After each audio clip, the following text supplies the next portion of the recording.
Shalom, shalom. It's your brother Abba Yabba from the DC Church, coming at you, giving all praise, glory, and honor to Yahweh Ba'ashim Yahushai, Ba'ashim Rakal Kadash, Yahweh in the Heavenly Father, Yahweh Shai, whom the world ignorantly calls Jesus Christ, Ba'ashim in the name, Rakal meaning Spirit, Kodash meaning Holy. These are the names and the powers that I come to you in order to profess the understand truth, and Lord's will seal the elect's faith. Shanya Kabaga, while every cause acclaim number ayat, meaning double honor to the elders and apostles of GMS in these times, whom the Heavenly Father had enlisted the ends which said truth to. And Shalom will brought from love Khan, Shah, peace and blessings being put in the elect of the nation of Israel. And to the men out there that's pushing this word in sincerity and truth, to you I say Shalom will brought my throne, peace and blessings be upon you. Now without further ado, really,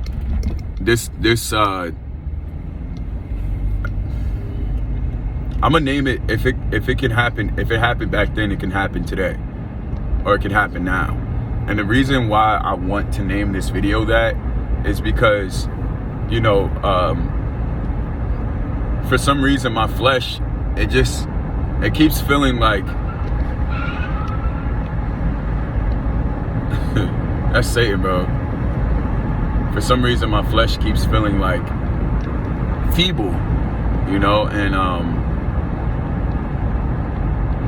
just give me 1 second. I want to steer clear of this individual.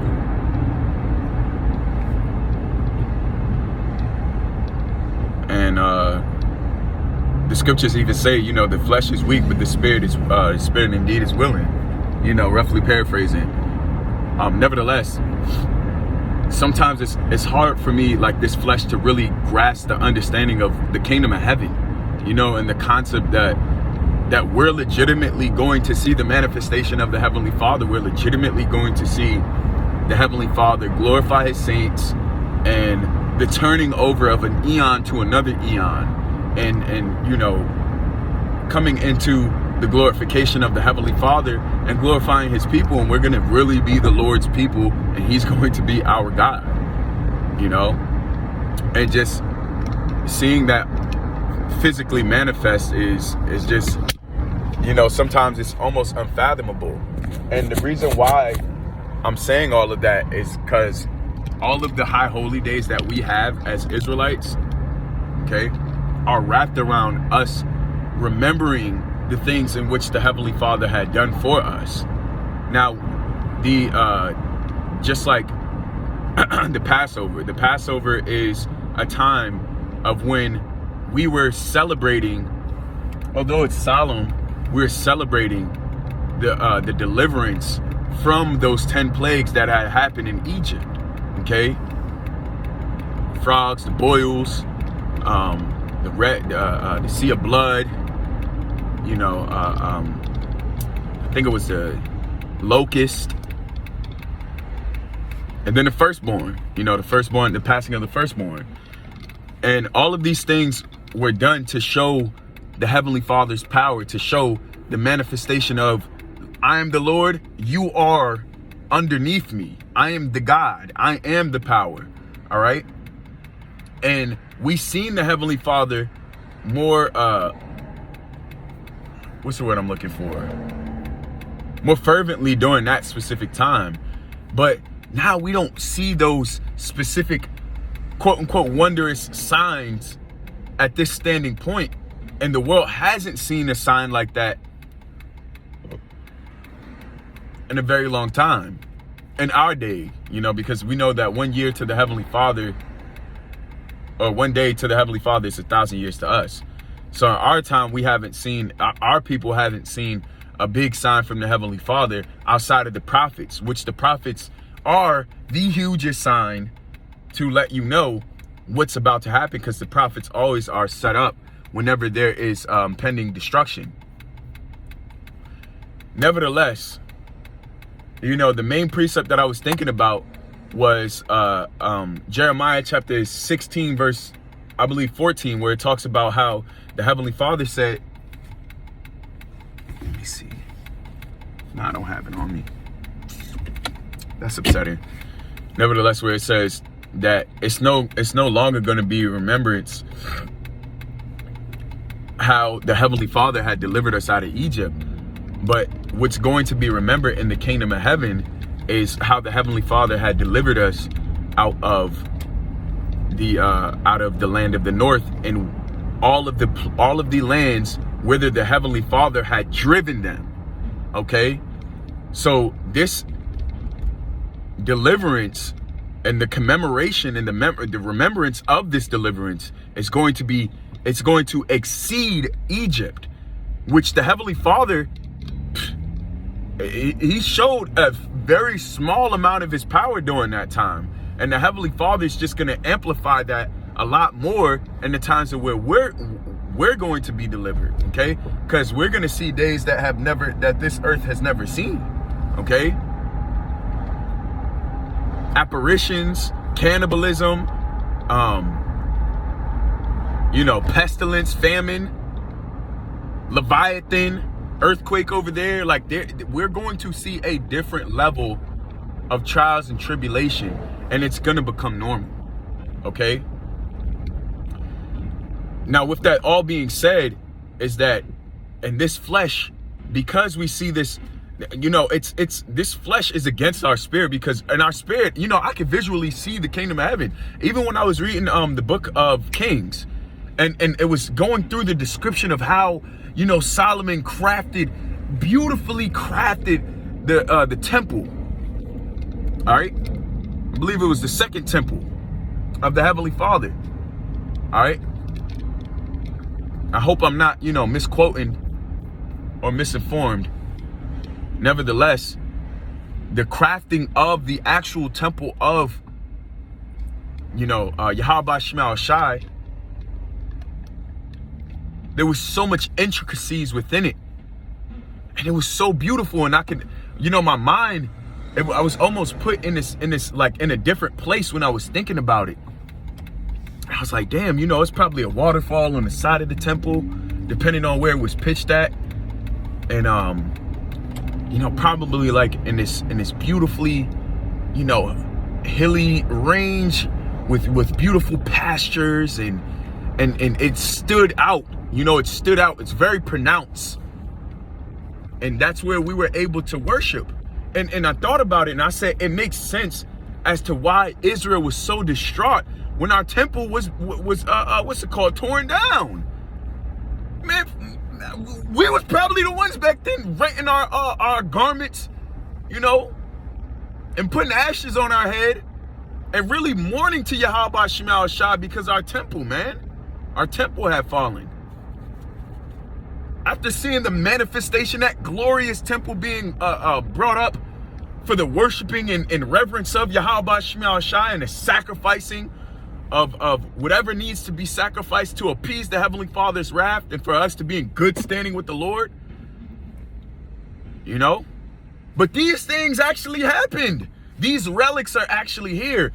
And here's the thing, when you live this life, and that's what Esau does, when you live this life where you just work home on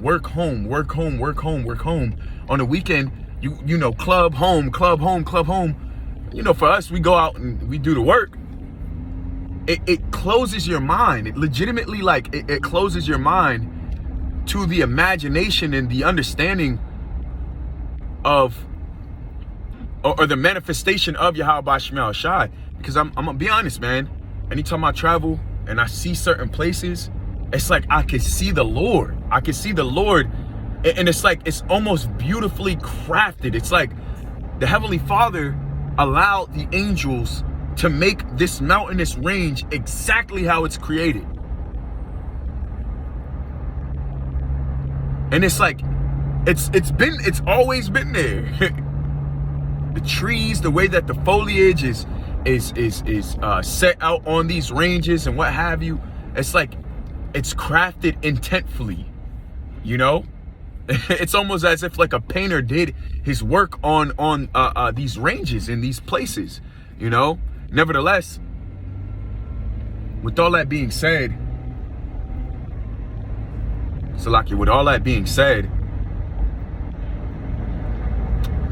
the main point is that in some cases, when you're living this like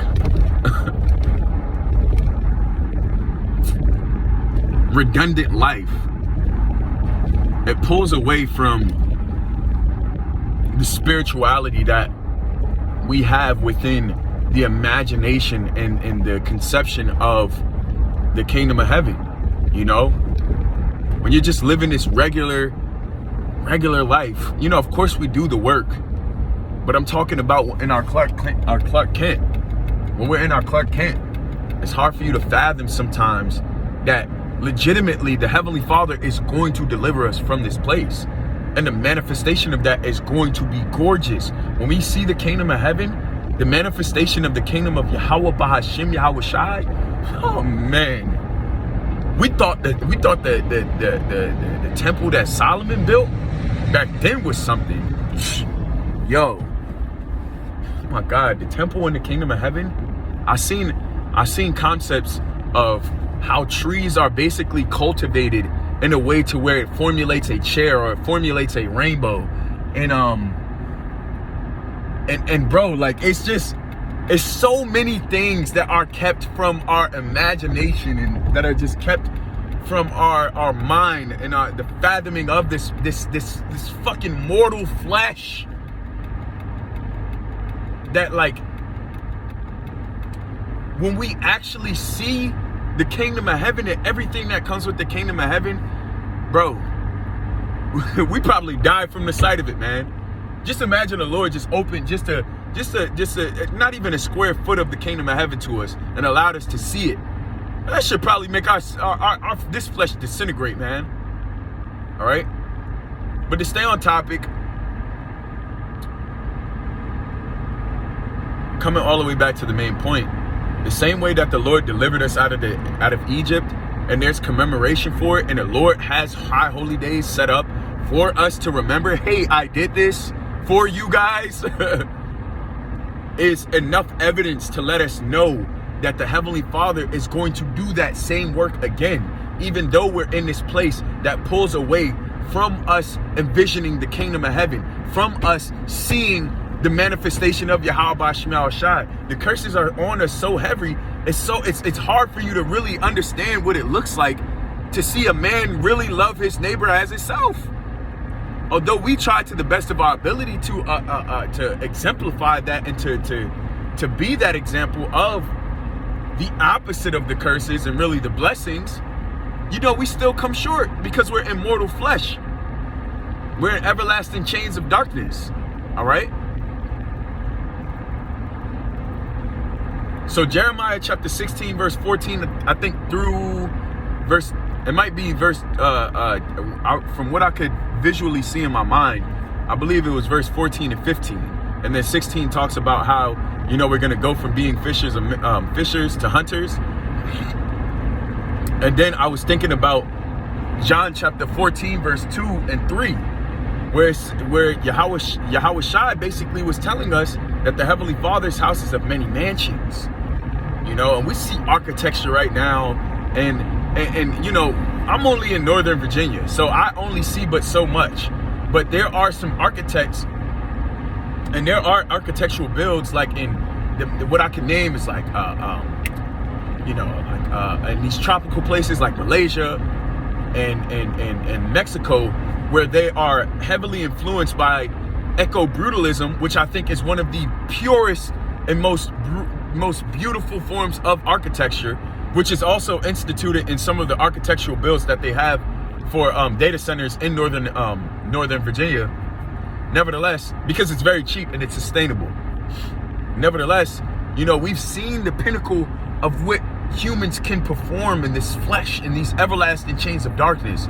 But bro, we're gonna see the pinnacle of what humans can actually perform when they don't die, when they don't have mortal flesh. Like, bro, we're going to see that. We're going to see what architects are able to, what Issachar is able to perform in flesh that doesn't die. Like, bro, you gotta really sit back and think about these things. But we're actually going to see it. We're going to see the manifestation of it. I don't want Ratazah. But all Israel are gonna be saved. So even to the least of Israel, we're still gonna be glorified. All right? And that shouldn't incentivize you to do wickedly. I'm just saying. you know? His house is of many mansions. And what? When I was thinking about the Feast of Booths, right now we're still in the wilderness with our tents pitched from coming out of Egypt.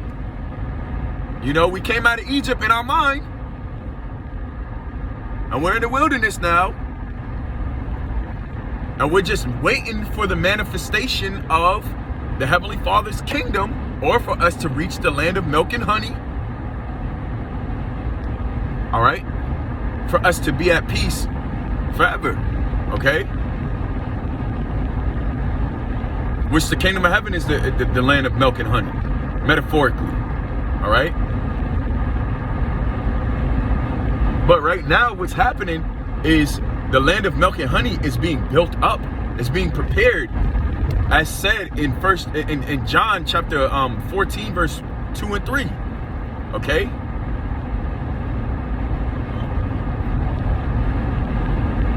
But man, bro, I can't fucking wait, bro. I mean, I can wait, but at the end of the day, you know, I'm earnestly waiting to see, just to even see the inkling of, you know, Yahweh Shema Shaba Shema Kadash on earth wholeheartedly. All right, and the majority of this world being righteous opposed to wicked. You know.